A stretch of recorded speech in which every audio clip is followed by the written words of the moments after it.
Hey friends, I've got a heck of a guest this week that I cannot wait to introduce you to. I have Clare Deacon. She is a positive psychology coach and therapist. She supports individuals around the world in private online sessions. She has a passion for working with fabulous individuals who are ready to invest in themselves and their future. She's transforming those that are frustrated and discontent, often just hindered by past trauma and hindering us from being confident.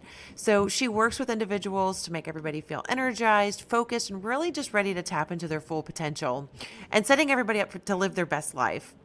She is helping individuals create a path for future success and supporting her clients just to ultimately achieve their dreams. She and her children live in the UK, and she's just got a passion for learning, music, sound baths, and meditations.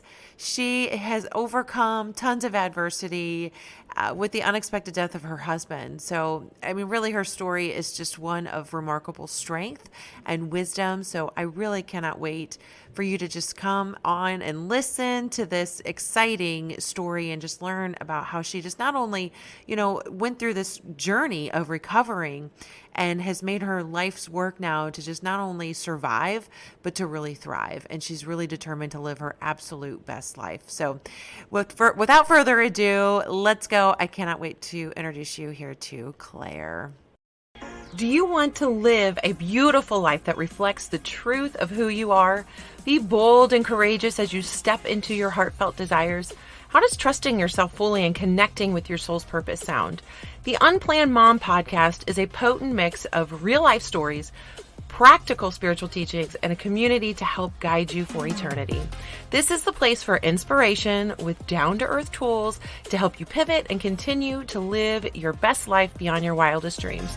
Here we honor your deepest, authentic truth, embrace motherhood, talk all things money, mindset, and most importantly, miracles. So are you ready to say yes to all of this? If so, then let's dive in. I'm your host, Ashley Bush, and I have been praying for you, and I cannot wait to get to know you better. Let's go.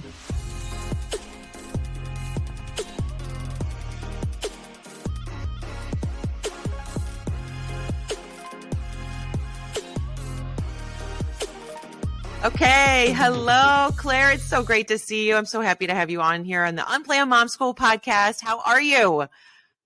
I'm great. Thank you. I'm really looking forward to this. Yes, same here.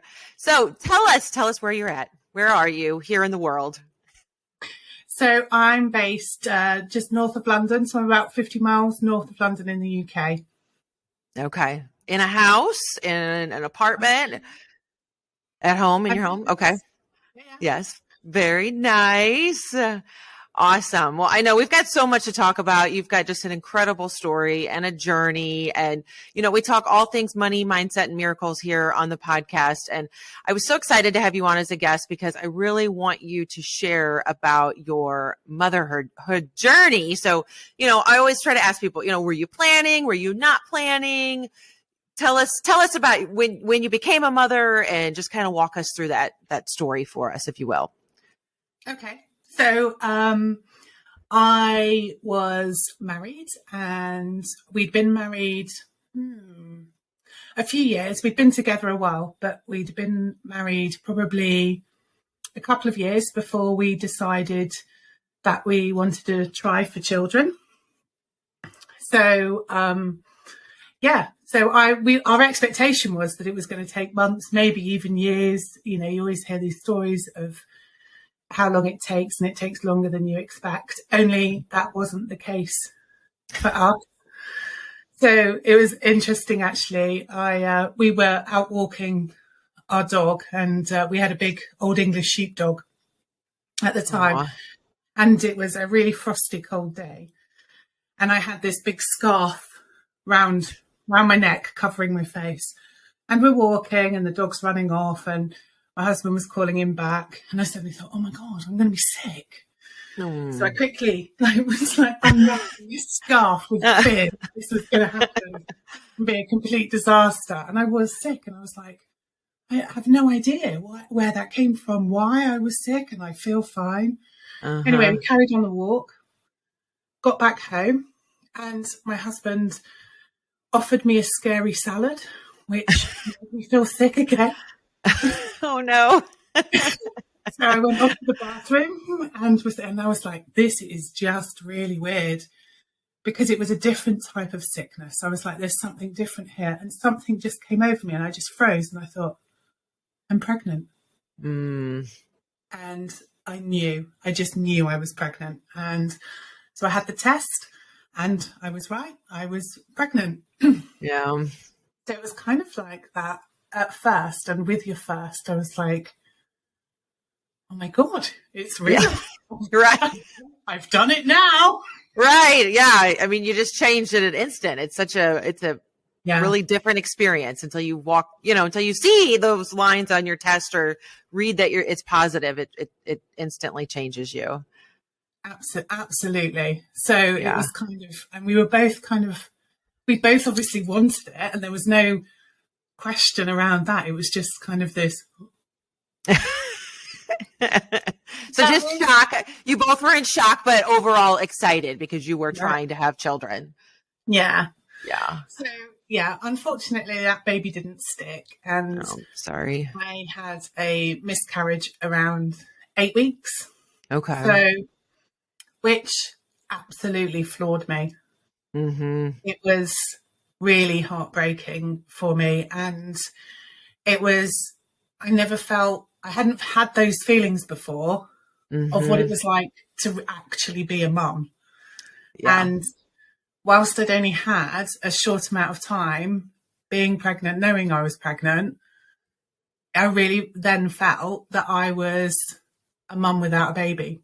Mm-hmm. And I knew a few others who'd experienced miscarriage, but not really that talked about. Right. And everyone has so I've had friends who've experienced miscarriage and it hasn't impacted them in the same way as it impacted me. But for me, it was a complete loss. So it really changed things, which made me really scared about trying again, because I didn't want to face a reality that maybe that's what was going to happen to me and I was going to go on this big journey of loss and stuff. So it took quite a lot of encouragement. Yes. And actually, in all honesty, a dare from my sister-in-law. Oh my goodness. One New Year's Eve, me and my sister-in-law were sat together, and she has difficulty in getting pregnant as well. So she was said to me, do you know what? If you go for it, I'll go for it as well. So we'll join forces. And it was kind of like a dare. So I was like, okay. How much time had gone by since you're lost until that dare? So it wasn't that length of time. It was about 9 months. It was but that's okay. That's yeah. I mean, that's okay. I think that's helpful, to know, because everybody processes it differently. So 9 months you had to grieve the loss of that, and through that time, was your husband supportive? Absolutely, and encouraging. Yeah.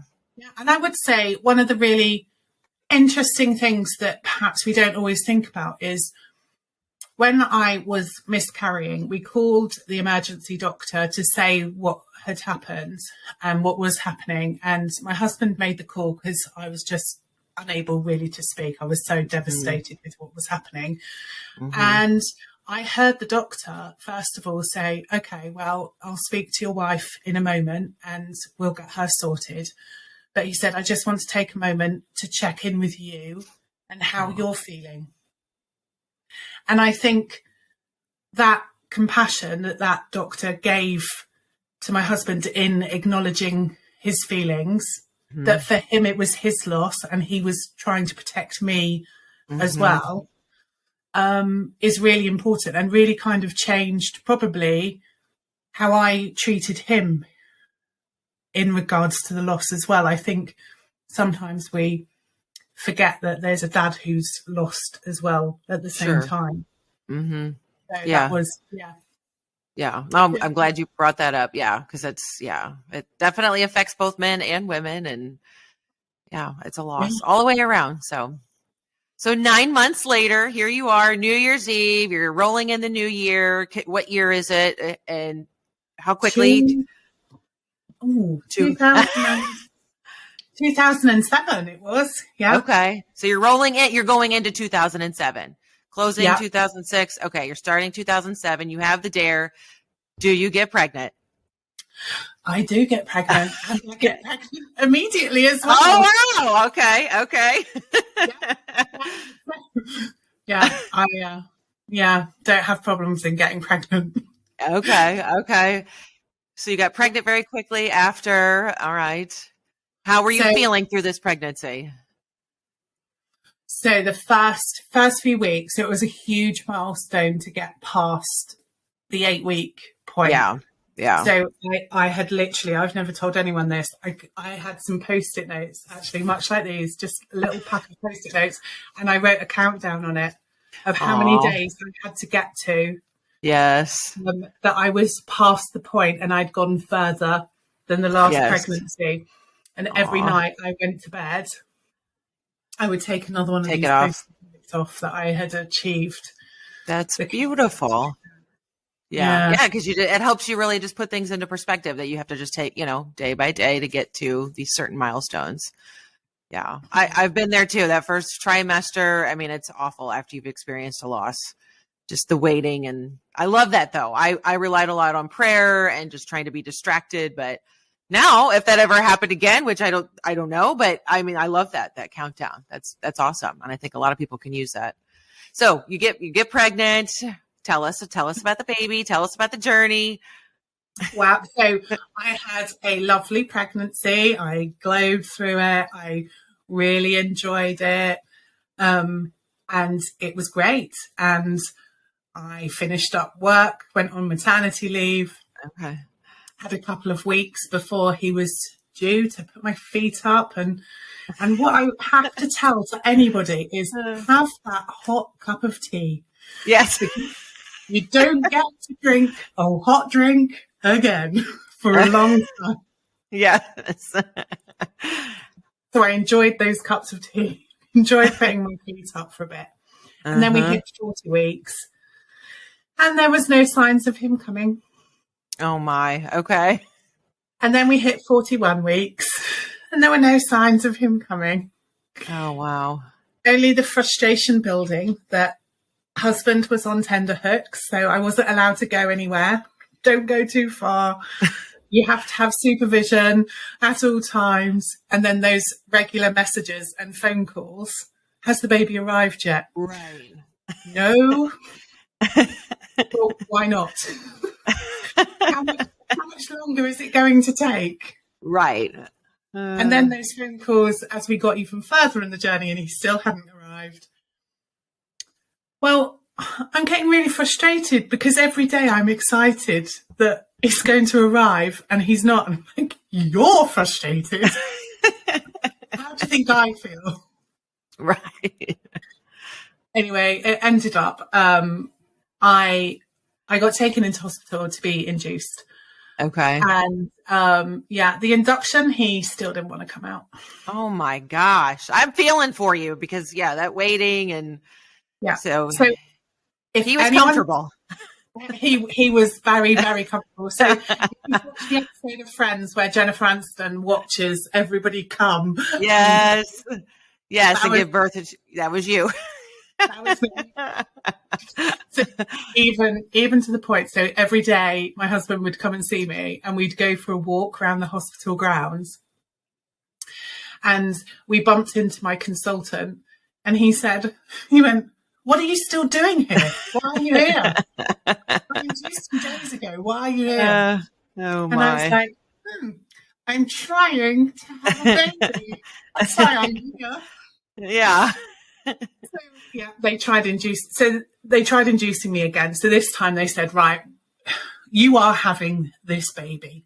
Mm-hmm. So I was put on the highest level of drip to be induced. Unfortunately, that meant that had a bit of a negative impact on the baby and his heart rate started to drop. And we ended up in an emergency situation. Okay. So I had ended up having to have an emergency C-section because his heart rate had stopped and They were struggling to anaesthetize me as well. I didn't want to be anaesthetized. So I ended up having to have a general anaesthetic and put to sleep. Husband was thrown out of the theatre. Wow. Told to go and relax. He'd never quite get over that. Go Right. and relax. That's not going to happen. So yeah, so I actually came round in the theatre a bit, came round, went back to sleep kind of thing. So really for me, I first came round and my husband was holding our son and introduced him to me. Oh, wow. So yeah, we had a very tough time with him. We did nearly lose him. He developed E. coli sepsis. Oh my gosh. So he was taken into NICU and fought for his life. So we were told after a couple of days that we needed to plan for the worst, that they didn't expect him to survive the night. Oh. But he turned a corner, and a couple of weeks after we had been given that news, I got to take him home. Oh. So yeah, that was amazing. We had a difficult time to start with, and we had lots of checks on us both. We were both had been really ill from the whole process. But he's a strapping rugby playing lad now. I did not know all of that. I mean, wow, I can't even imagine. So how scary to have that conversation, but then just the miracle and that he survived that and has come out and thriving. And so you get home, you guys are recuperating. Both your body after a C-section is extremely difficult, and then taking care of a new baby. So wow, you guys are both very strong and have gone through a lot. I think I was still being seen by the district nurse 3 months after he was born. She was still coming to the house to treat me because of the fact that I had gone through such a process with him. Yeah. But yeah. So it was a big that's thing. Very traumatic. Very traumatic. I mean, that was a traumatic birth. Yes. I mean, that's a lot. So I got more questions, but I got to stick to the schedule today. But my goodness, I have lots of questions about that. I mean, I've had a traumatic birth as well, and that's tough. So you're not prepared for it at all. I mean, it's everything that any preconceived notions are totally out the window. So, okay. I got so many more questions about this. So I know you have more children. So you have your strapping young lad of a athlete of a son right now. He's doing great. He's doing well. You have him. Go tell us more. You go on. You have more children. Okay. So it took me a little bit of a while to be convinced that I wanted to do that again. But ultimately I was like, I didn't want my eldest to be an only child. Mm-hmm. We'd always said we would have more children. So we went, okay, we're going to try again. So this was 2000 and it was the end of 2010. Okay. And we had a lot going on in our world. So we were moving house, and that had been really problematic. It had fallen through. It had started again. They tried to convince us to move on Christmas Eve. Oh my. So, it was a difficult time. Anyway, I still managed to get pregnant. And this time, there felt something different for me. And I obviously went back to my first pregnancy, and I thought, something's not right here. I don't know what it is, but I just don't feel right. So I was on kind of tenterhooks until I went for my first scan. So me and my husband sat in the hospital waiting to go into the scan room. And my very wise husband, trying to obviously calm my nerves, knowing that I had this thing that I felt differently. Mm-hmm. He pointed at the wall and said, where there was a whole range of leaflets, and said, wouldn't it be really funny if when we come out the scan room, we need one of those? And it was a leaflet for people expecting multiples. Yes, very funny joke. Because I went into the scan room, laid there, start scanning over my belly, and she goes, oh, look, there's the baby, scans a bit further over. And I was like, what was that? That Oh was my something. God. What was that? And I'm looking at the screen and I'm like, don't panic. Don't panic. Look at her face and see if she's seen it, because she knows what she's doing. And I look at her face and I'm like, she saw it too. Oh my. So she's going around and I'm like, she saw it. What is it? And she goes, it's twins. Oh. And I just, oh, that was probably one of my biggest fears in life. Yes. Would be to have multiples. So my husband's holding my hand and it's getting tighter and tighter. His voice gets loud, like more high pitched. Oh my God. So a lot of shock is like, you guys are probably just in shock, fear. Oh yeah. Oh my gosh. Oh, the whole works. Yes. Yes. Image of, oh my God, I'm never going to have a life again. I'm going to just be covered in nappies, yeah, baby vomit, and I'm just going to have them running around. I will never be able to afford anything or do anything again. Yeah. It was a real kind of fast track horror movie. Yes. Which kind of came out. I came out of the room and I had to book my next appointment. You have to have more scans when you're having multiples. So I go to book the appointment and ultimately she says to me, well, you need to have 2 appointments. And I kind of like looked at her and in my head, I'm like, why do I need 2 appointments? There's only one of me. But obviously they're doing twice the measurements. They need twice the amount of time. Oh, yes. Okay. Longer time.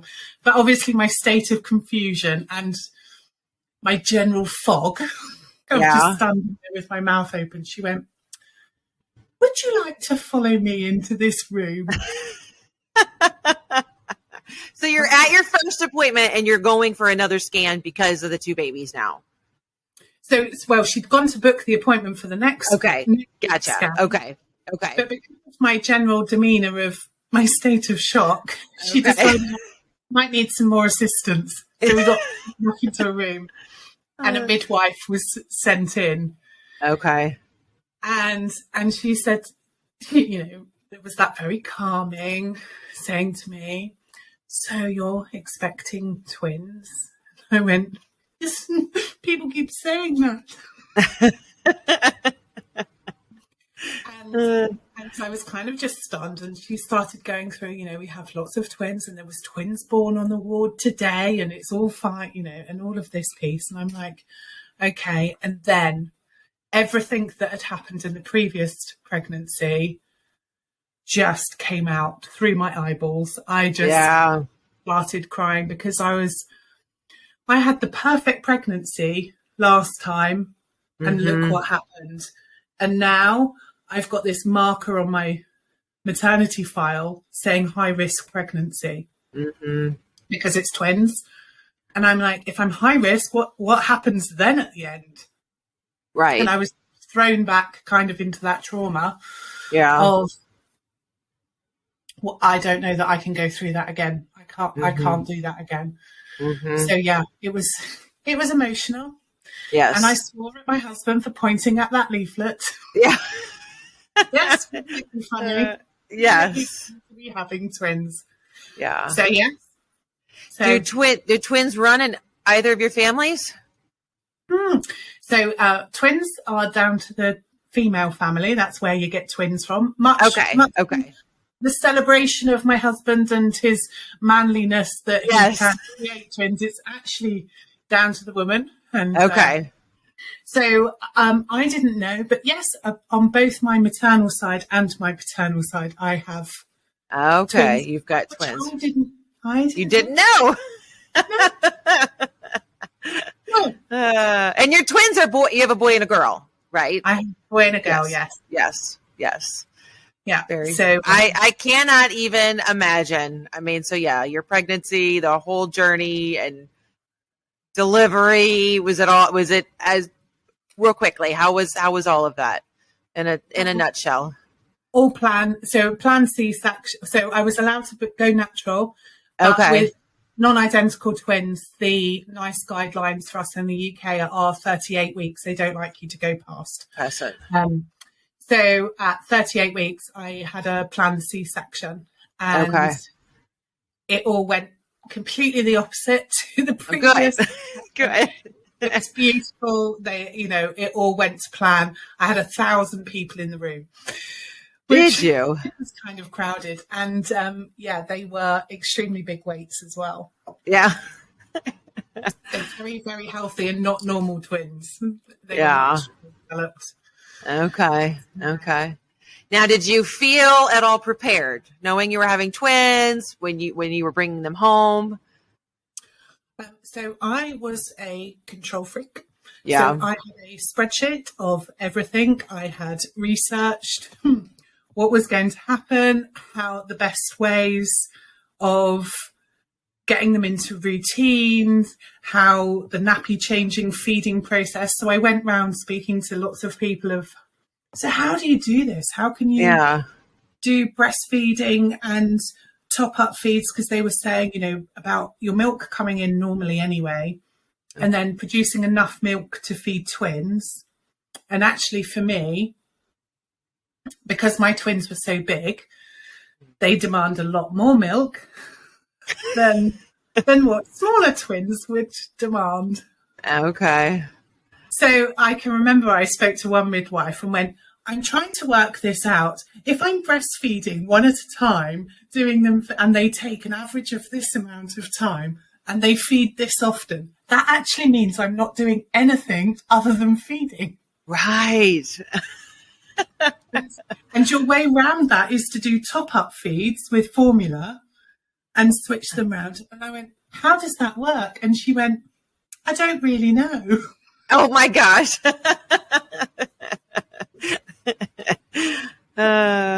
Everything I could control, I did. I was, really planned, organised.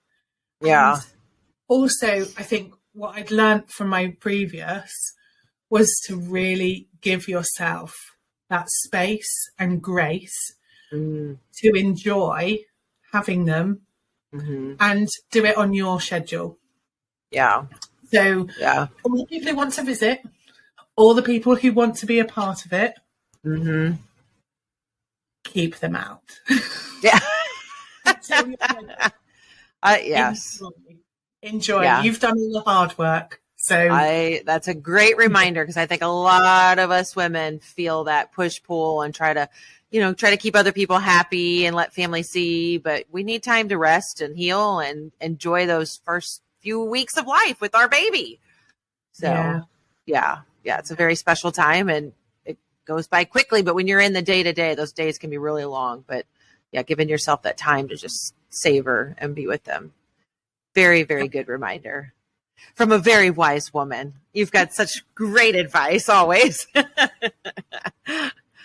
I know there's another kind of part to your story and journey in terms of motherhood. I'll let you share this, it's kind of full circle. I mean, just in terms of just the unplanned part of just really being a mother and all of life surprises. I mean, life changes and surprises us every single day. And there's so many stuff we don't have control over. And so, yeah.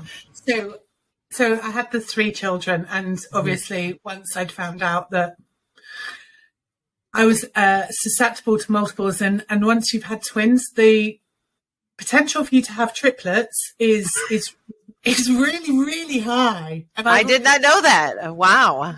I get pregnant. Yeah. So yeah, that was like, right. Okay. Well, we've got our family sorted. So we settled into family of 5 life, and getting through those initial stages and nappies and life. And stuff. So we got to, so they were born in 2011. So 2016, the twins would be starting school here. So they'd been at nursery. I'd gone back to work after a year at home with them. And it was in the September they were going to go to school from nursery. And it was quite a big year for us. So we decided to have a big family holiday, and we went to Disney World and celebrated and came back. And the twins started at school, which was going great. And they had their 5th birthday. And then just under 3 weeks after their 5th birthday, my husband got really sick one night. He had a heart attack and passed away. And yeah, it was without warning. Right. He was left with 3 children. They were asleep at the time. So their dad had actually put them to bed and read them their bedtime stories. So they had all, my last images of them with him are them snuggled up in bed reading a bedtime story.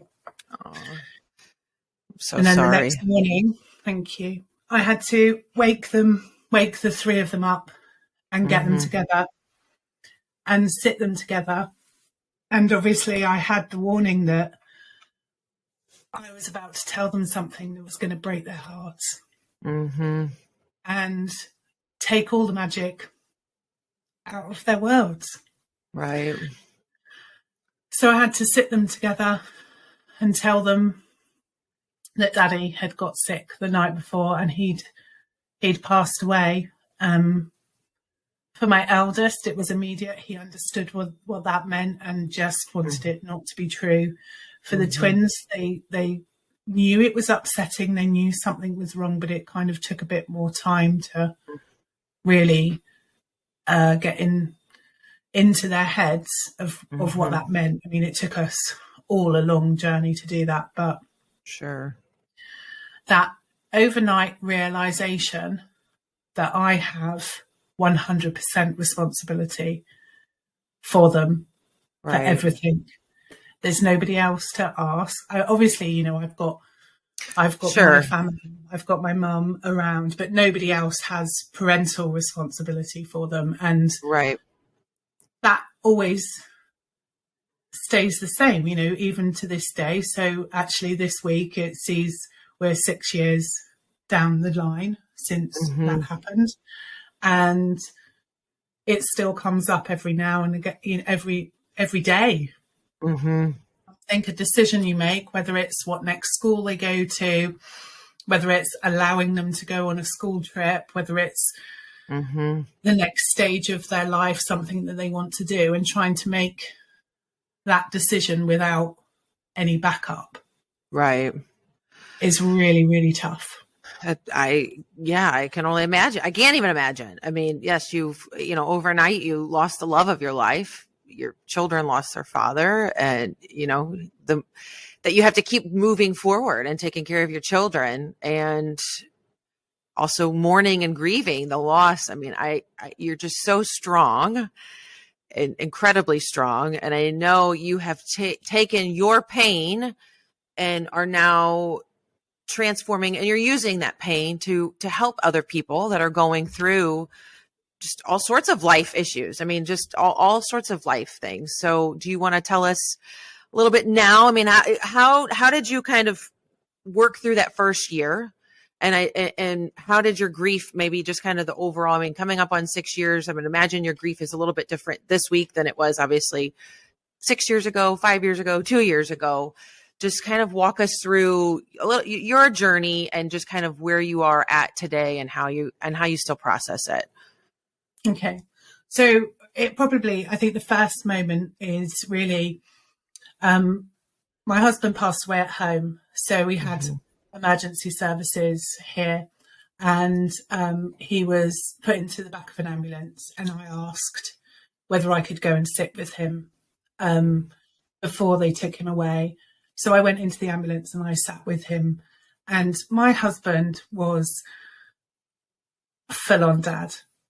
He did as much for the children as I did. We didn't have that kind of separation. The children would go to him as much as they would to me. He was 100% present with them. So his children meant the world to him. And he was always a really happy individual. And for his legacy to be one of sadness and for us to be a broken family, he deserved more than that being his legacy.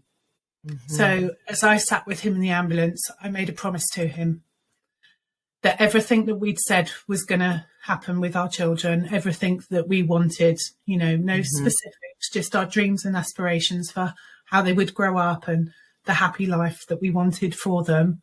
I would have to make that happen.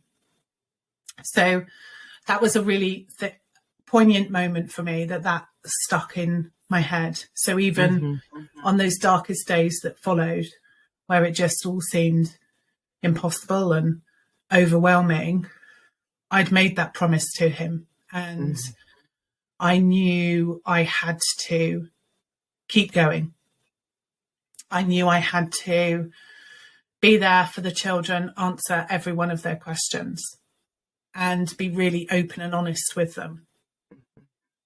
And that was really important. One of the things that we had was that we always told our children the truth. No matter how difficult it was, we would always tell them the truth. Because,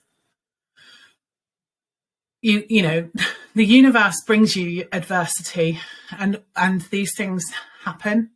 We didn't expect that to be happening to our own family, but you're always dealing with difficult things. But we wanted the children to always know that they were safe with us, and we would always be open and honest with them. And that seemed even more important, that we could talk, interact, and they could open up with me and say anything that they needed to do, and be respectful of each other in terms of processing the grief, because they went through different stages and it's not a straight line. You go backwards and forwards. So they would all be at different stages at different points. So, my youngest, he just wanted to find ways that he could fix Daddy. So he kept coming up with ways of how he could repair his heart and how it could be fixed, and all of these answers. And whereas my eldest was in a very different position and had more awareness of what the consequence was. So it was managing all of that. But what was really hard was just surviving wasn't enough for me. And I just couldn't live in a darkness forever. That, the children couldn't have a lifelong, that they would never be happy again, that there would never be any magic again. So I had to find a way of getting that back into our lives, that all the magic we'd experienced only a few weeks earlier in Disney World, and all of those memories we had created, that was still possible for them.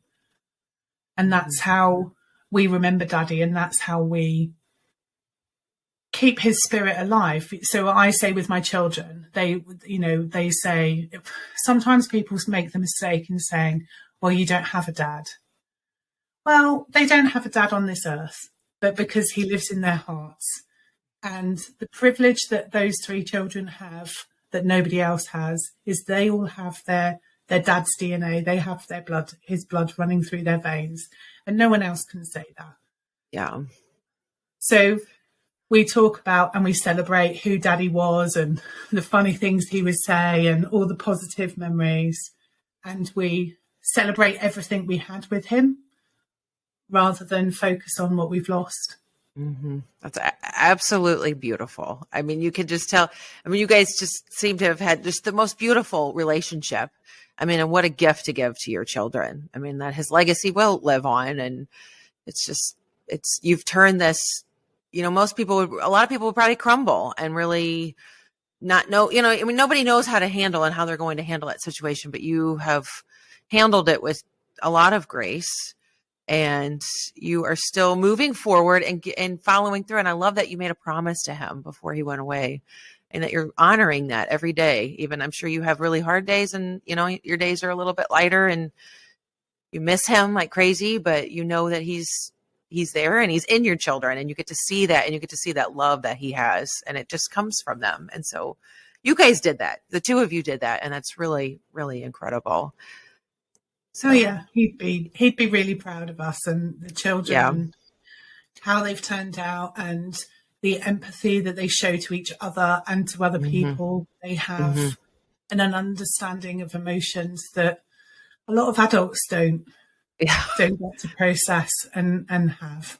And they have more awareness and sensitivity of that. But they live full lives. And that was really important, you know. Yeah, they have their days. We all have our days where it's tough. You know, there's days where things are difficult and they just want their dad to put his arms around them and pick them up and protect them. And they want that in their lives. But they get that from other people who support us as well. And we have each other. Yeah. Yeah. Which is extremely important. While you're here on earth, you know, just love on the people that are here. So what's their favorite way to celebrate and honor Dad? What do you guys like to do? So on his birthday, what we tend to do, and I very much get led by the children of what feels right for them. So it's been different in different years, but we can do this for Father's Day and at other times. So they write cards or they draw pictures or they write a poem and we send them to Daddy on the fire pit. We've got a fire pit out in the garden. So we might we have the fire pit on and they might sing songs that they want to or read the poems that they've written or describe what they want to tell Daddy, and they put their pictures and things in the fire and we send them up. The smoke goes up to send up to Daddy. And then we have toasted marshmallows and hot chocolate and really celebrate and have some fun. Yeah. Sometimes I have to have Daddy beer. Have a Daddy beer? Yeah. So you said have a celebrate him with a beverage. I totally get it. Yes. Cheers to Dad. But that's awesome. I mean, that's just what an incredible way to honor him and send those messages up and to just release that. You know, process it and release it and honor him and all wrapped into one. So it's beautiful. It's whatever the children feel what's right. Yeah. So we've had birthday dinner before that they've chosen what they think Daddy would have wanted for his birthday, and we've had birthday cake and they sing happy birthday to Daddy and blow out his candles for him and you know all of that piece. It's just what's right. Sometimes they don't want to do something like that. It's whatever, and they might want to do something more private, personal to themselves. Yeah. And my daughter came to me once and she said to me she'd made this card for Daddy and she wanted to give it to him and she went, but please let's not burn it. Oh, that's fine. So we have Daddy's ashes in a special box that we have in the house, and any cards or things that they want, they put with Daddy so that he can see them. Okay. I love that. Very special. So I'm going to kind of switch gears here a little bit. So now tell us, how does all of this play into your everyday life now in terms of work? Like, did you make a big career move and a change because of this? Yeah. So, I had some time off work, a few months off work. I had quite a demanding corporate role. And I went back to it, but my heart wasn't in it. I wanted to be around with the children. I had more different priorities, really. Different things were important to me. So I made the decision, and I had the privilege of the opportunity that I could leave my corporate role. So I decided to give myself a year to fix us, to back on some kind of way of living, to rebuild us, to find our new happy of what we wanted to do, and so that I could be more present and around for the children, so they could be secure that they knew that whenever they needed me, I was there, and school holidays I was there for. So I did that. And I did lots of therapy and counselling and looked at different ways of how I could release that trauma, and really wanted to live my best life. So I tried everything from drumming and sound baths and yoga and Reiki and hypnotherapy and counselling and CBT and NLP. I gave it a go. Anything that I felt could help. Yeah. And I was really interested in the science of psychology and how that all worked for everyone. So I decided to enroll myself back to university and study psychology. So I went to do an undergraduate degree. I did my first couple of years of that, and I was introduced to positive psychology. And part of that is post-traumatic growth. So after experiencing significant trauma that causes a real breakdown in your world, actually there's a recovery, and identified that you can go to a point where you are thriving and living a happier life than you were before that point of trauma. And I was really intrigued by this, because that's how I felt. I had felt that I'd experienced a growth that I don't think I could have achieved before.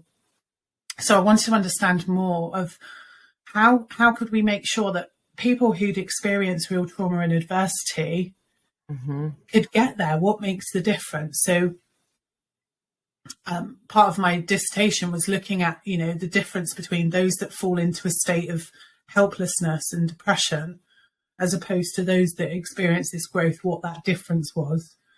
So I can learn and understand that, so I can help share that with the world and enable people to really step into the real opportunity they have of living their best life. Yes. And tell us the name of your company.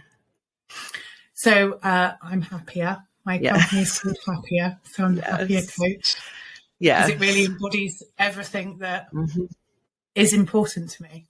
Yeah. I mean, you have helped me in so many ways just by listening and following along with your information, because I'm like you. I mean, just watching people that have gone through traumatic events, you wonder, how do they come through on the other side, and how do they thrive? Like that's where I want to be. And that's what I hope that our listeners, if either they've gone through something. I mean, I think a lot of us have gone through trauma that maybe we just bury it. We don't want to acknowledge it. We don't think it's affected us, but chances are, it definitely has impacted you. So if you are looking to explore that, and not that we got to sit and dwell in the past, it's just kind of unpacking and learning how it's impacted us so that we can move forward and live these just amazing, amazing lives. So I love what you were doing. I want to know more about your Reconnect program. Will you tell us a little bit more about the Reconnect? Yeah. So the Reconnect program really is the starting point. So this is something that can be beneficial for anyone. You don't have to have experienced a major trauma or adversity, but if you explain your life as a journey, and over the course of that journey, you get different weather and different events, and your environment sends you into different places. And, being women can quite often, when you've had children and you start focusing on the needs of your children or your husband and other people who've come into your life, you start getting further and further away from who you are. So the Reconnect program is really a starting point to understand who that person was before you got some of those limiting beliefs from that adversity, from things that had happened and experienced in your life, that covers up who you are. So there's we add on different layers of personality, and then we take on those layers of personality as though they are our own, when in actual fact they were a response to an event that happened. So the Reconnect program is about understanding that and reconnecting with your values, who you are, how your experiences have shaped and changed you, and then taking someone forward to look at how you can put in place the things that can protect who you are as a person. So whether that's having the right mindset of what you can achieve, focusing on positive energy, rather than the negative energy, and putting in the right boundaries to protect that authentic self, and then taking you forward through. And the program then moves you into looking at how you set your goals, set out your intention for who you want to be and what you want to achieve. And once you start focusing on all of that, anything is possible that you can I love achieve. that. Yes. Yes. While we're here on earth, we should enjoy every single day. You know, we're not going to have perfect days all the time, but I love that. I absolutely love that. So you've got, tell us your website, because I know you've got a lot of other things on there. That's one amazing program, but you've got, you know, guided meditations, you've got journals, you've got a ton of awesome, even free resources that are on your website. But if people want to go and learn more specifically about this, I know that they can go to your website. Tell us again, what's your website? Okay, so it's happiercoach.com. So happier is HAPPYA, coach.com. And on there, you'll see the different programs that I run. And there's, as you say, there's some different resources on there to support you on your journey. But, you know, feel free to DM me and anything you want to understand that we've spoken about, and I'm happy to share. Yeah. And I know if people want to just get to know you more as well, and I love listening to you, but you've got a podcast out now too. So I'm going to just tell everybody, you go look for Clare. It's Clare Deacon. I'm going to have all of her information in the show notes, but she's got a podcast, which is just incredible. And just hear more about Clare and her amazing journey and how she is helping people. And, you know, if you're just even having some sort of inclination that you want to make an improvement in your life, Clare is she's just a godsend. She is just you're helping so many people just get out of that darkness and really step into the light, and so that people can really just live and be their best selves while they're here on earth. So no matter what they've gone through. So I want to wrap things up. I could talk to you forever, and I really hope that you come back on, because there's so many other topics that I would love to pick your brain on. And I think our listeners would really love to get your perspective on. But my last and final question is, what advice would you give to a new mom? She's just found out that she's pregnant. She's just, you know, maybe she's in the same situation as you. Oops, sorry, I hit my microphone. She is, you know, just seeing those two blue lines, and no matter what's going on in her life, we don't know if, you know, she was in a relationship or not. Whatever that feeling is, that sense of fear, what would you tell her as she's getting ready to embark on this next journey, and, you know, as she's stepping into motherhood? Okay. I would say take a deep breath in through her nose and slowly release it through her mouth, because she's about to embark on a really magical journey. And it won't be all smooth. It won't be like those perfect dream books. It's going to be real. Yeah. And every moment of it is going to be really special. So really savor every moment. I love that. And you just, savor it and just bring it back to that breath work. So important. And healing, just exhaling those negative emotions and inhaling. Such sage advice. You are just so wise. I cannot thank you enough for coming on here. And again, I really hope that you'll come back. It's been just a true pleasure and an honor to get to know you better and just introduce you to our listeners. So again, anybody that wants to learn more information about you can certainly find all of your, all the links, everything to your program, all the social media. I will have all of that in the show notes. So I hope to be seeing you soon. Thank you, Clare. Thank you, Ashley. Bye. Bye. All right, friends. So if you loved listening to this episode as much as I loved chatting with Clare, you're going to be so happy to know that she and I have partnered together and are going to be teaching SOAR, which is our upcoming class that's going to be coming up. It's kicking off at the time of this recording. It'll be kicking off next month in November of 2022. So it's our mission to really just help and deliver and give you every absolute tool and resource for you to just exit 2022 with a sense of just a fresh of breath air, knowing that you're going to exhale. You're going to just eliminate anything that's not working for you. We're going to examine week 1. It's 1 hour. If you can't make it live, it'll be a recording. So first week is going to be looking at situations. That second week, we're looking at opportunities. third week is action. That's where Claire's going to be really diving in and talking about the mindset piece just to really set you up for the utmost success. And then that fourth week, right before the holiday here in the States, is going to be the R for release. So we're going to just be letting go of things and really stepping into our power as we dive into 2023. So this is it's going to be the first that we ever do. We want to invite you. We welcome you to join us. You can find all the information on our website. Look at the unplannedmomschool.com to get registered for this, because it's going to be just an amazing event. And so we're just super excited. So we will be teaching them live in November. And of course, if you're listening to this at a later date, you can always get on the website and purchase the course at a later date, because it's going to be amazing. So we hope to see you there and just wish you all the best, and are just sending you so much love, peace, and happiness. And we hope to see you soar into 2023. Okay, my sweet mamas, if you're tuning in and have got a friend's name that just keeps bubbling up at the top of your head as you've been listening to this episode, go ahead. I want you to grab that link, copy and paste it, and shoot them a quick text and just tell them that you were thinking of them. After all, we're all here to help each other. And if this episode resonated with you, there's a pretty good chance that something in it will resonate with them as well.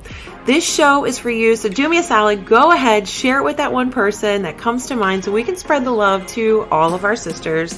And if you really, really loved it, it would mean the world to me if you would leave a review. All right, thank you, my sweet friends. Thanks so much for tuning in. I will see you all next week. And if you need any more inspiration between now and then, come on over and check us out on TikTok. See you soon.